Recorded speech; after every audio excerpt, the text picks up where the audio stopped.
Herkese merhaba, ben Dervinskaya, Altavia Decathlon'da ticari direktörüm. 15 yıl fazladan süredir farklı sektörlerde ve ülkelerde uluslararası pazarlama alanında çalışıyorum. Çalışma hayatımda uluslararası markaların, pazarlama ekiplerin bir parçası oldum.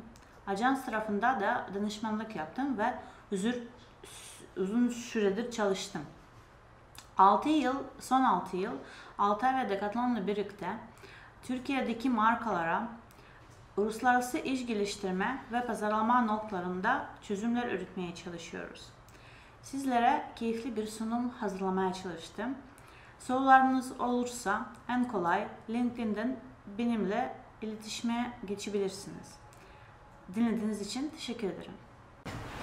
Today I would like to speak about unstoppable rise of international trade and as a result of it, global marketing.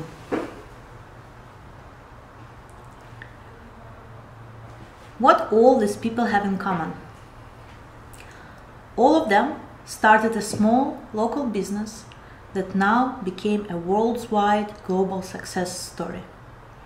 IKEA, a small local store that sells pencils, wallets, picture frames, to a worldwide, well-known and the most famous furniture brand operating now in more than 40 countries.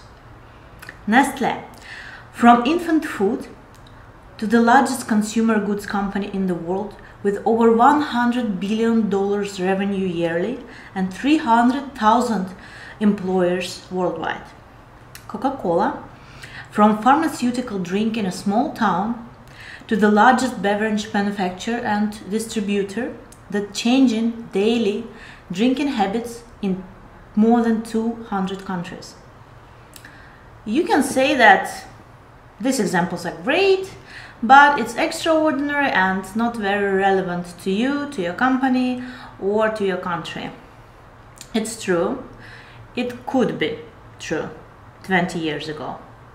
But now world has been changed. Now we are living through the fourth industrial revolution. Most of us, me, you, our generation, are digital immigrants. We grow up without internet and devices, and they came to our life very late. But the modern generation are the first generation ever in history of digital natives. They were born in a global world. World with devices, world with no borders, the world of internet and globalization, a giant global mall. The world where everything and anything can be exported. Export, international trade, global expansion, these are all very scary words. When we're talking about international export, we imagine in this big international conglomerates with huge overseas containers, etc. Right? When we talking about export in Turkey, we imagine all this technical textile, iron, steel, construction company, maybe a couple of big holdings as Arçelik. Well, it will be interesting to know that according to the global statistic of export, 98% of exporters are small and medium-sized businesses. 37% of them are companies with less than 20 employees. What about the Turkey? Turkey actually has a very good place in an export market of the world. Turkey is among top 30 countries, the largest export economies in the world, with over $177 billion worth of goods exported yearly. And what do you think, what is the percentage of companies that export in Turkey with such a great statistic? It's 1%, even less than 1% actually. What it means? It means that a huge amount of Turkish companies are stopped at the borders. The borders that doesn't exist anymore. International trade was never as open as it is now and accessible for everybody. China with AliExpress and Alibaba is a great example of how global trade becoming accessible for the smallest single employee manufacturers and companies. Why we buying from China? We buying from China not because it's cheap. Well, not only because it's cheap, but also because we can find there something that we cannot find in Turkey, that we cannot find on Amazon, anywhere. Turkey has a perfect location, geographical position, and should for sure take a part of this pie, and it will soon. Trendyol has now all the chances to do for Turkey the same as AliExpress did for China. They already started the sales with Europe this year, a few months ago actually. Let's see, I think it's very promising. Let's see how it will go for them next year. Half of the world's population use internet. Half of the world's population use smartphones. And almost half of the world's population use social media. What it means? It means that customers, your customers, are worldwide. Now your customers are at your fingertips. And it's easy to get them. It's as easy as to get your local customers, the people from your neighborhood. Start with small steps. Translate your website. Localize your keywords for SEO. Target your digital ads outside of Turkey. Make your social media communication bilingual, at least bilingual. You will invest in this couple thousand of lira, but potential profit is limitless and might open for you the whole new world of global trade. But for sure, new opportunities brings new responsibilities and difficulties, and mostly in marketing. 75% of consumers prefer to buy from the brand and company that serve them in their native language, which is very reasonable.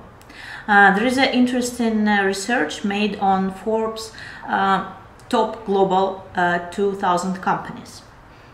This research shows that the number of languages offered by Forbes global companies has a strong correlation between their financial performances. The companies that has multilingual websites perform better financially.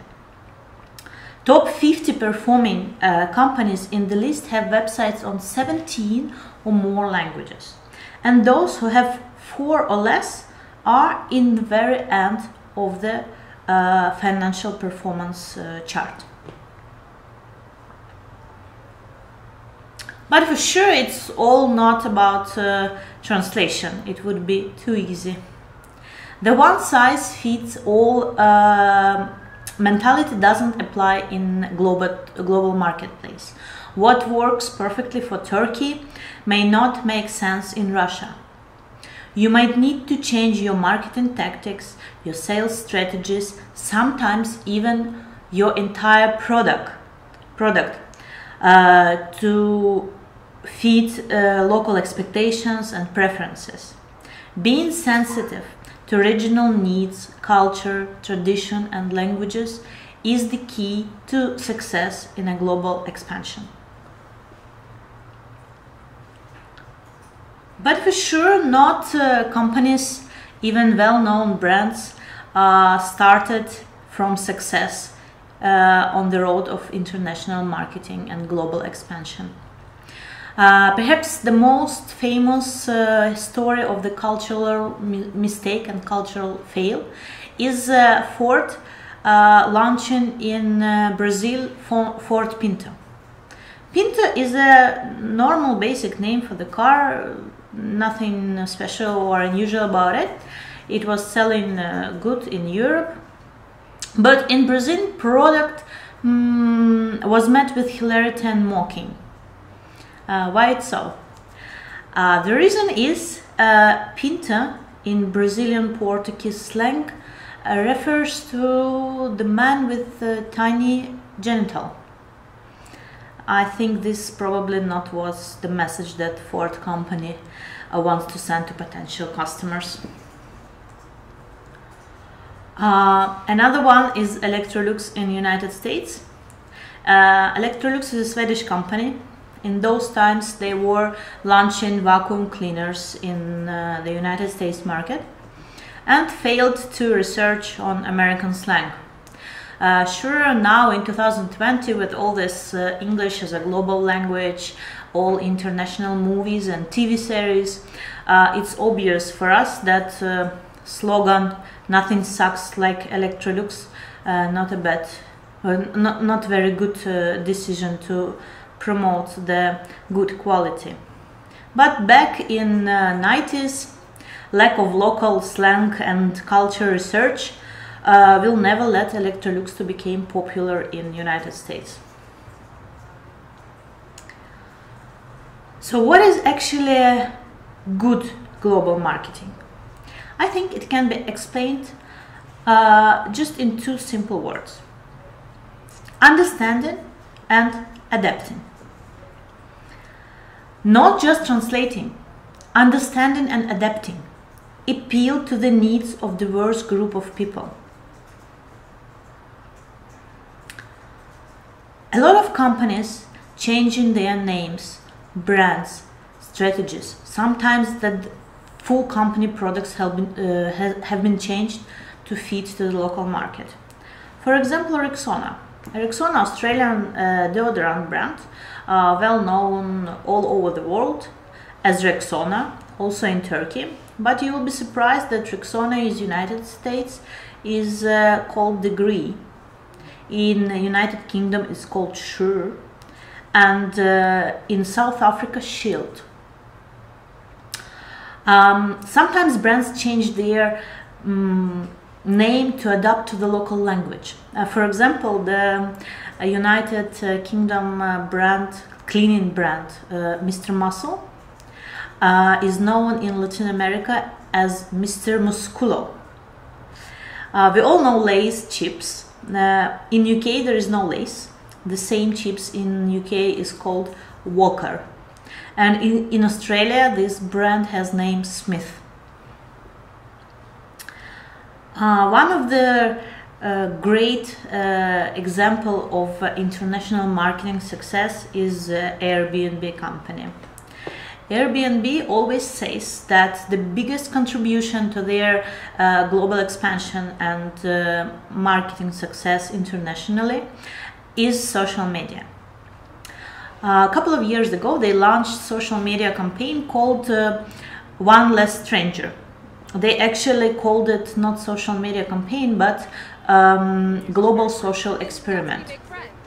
In this experiment, they asked people all over the world to perform random acts of kindness and hospitality to strangers, to total strangers.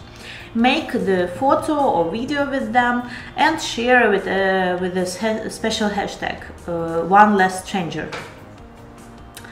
Just 3 weeks after the launch of the campaign, over 3 million people worldwide engaged and share the content. McDonald's, for sure, is one of the stars of the global marketing. They were among the first companies who apply global local marketing approach. They make significant changes in their menu and communication based on the local tastes, dining habits, religious traditions, language for each country they communicate in. They sell gazpacho in Spain, local drinks such as ayran in Turkey. Rice is served as a side dish in most of the Asian countries. In India, there is no meat, only chicken and fish. And animal-based and vegetarian-based products should be served in different areas according to religion traditions. In Mexico, they have burrito, and for sure spaghetti in Italy and Singapore. Who would know that McDonald's will sell spaghettis? Another good example of international marketing success is World Wildlife Foundation. Blackout campaign of World Wildlife Foundation is a great example that you don't need a big budget or a lot of efforts to succeed in international marketing. Just deep understanding of local culture and traditions. Every year, people around the world join the Earth Hour movement. They switch off their devices and lights in their houses to support the protection of the planet. And this banner is how World Wildlife Foundation created a message suitable for the entire world, yet make it a very local approach. They show different electric plugs, sometimes even not plugs. The banner attracts over 1 million or 1 milliard people, and the campaign received 3 global marketing awards. I hope I managed to convince you today that global trade and global marketing are not so complicated and difficult as it sounds. That world is an open marketplace now, and it's time to go across the borders.